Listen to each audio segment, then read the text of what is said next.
న ప్రవిశ్యేత్ ప్రియం ప్రాప్య నోత్రియేత్ ప్రాప్య చ ప్రియం స్థిరబుద్ధిః అసమ్మూఢో బ్రహ్మవిద్ బ్రహ్మణి స్థితః. ప్రియమైన దానిని పొందినప్పుడు సంతోషింపక, అప్రియమును పొందినప్పుడు దుఃఖింపక ఉండువానని, స్థిరమైన బుద్ధి గలవానని, మోహితుడు కానివానని, పరతత్వమును పూర్తిగా నెరింగిన వానని, బ్రహ్మమునందు ప్రతిష్ఠితుడై ఉన్నవానిగా తెలుసుకొనవలెను. బాహ్యస్పర్శేషు అసక్తాత్మా విందతి ఆత్మని యత్ సుఖం స బ్రహ్మయోగయుక్తాత్మా సుఖం అక్షయం అశ్నుతే.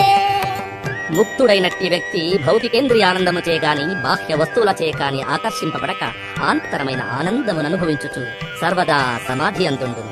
ఈ విధముగా ఆత్మ సాక్షాత్కారము పొందిన వ్యక్తి పరబ్రహ్మ ధ్యాన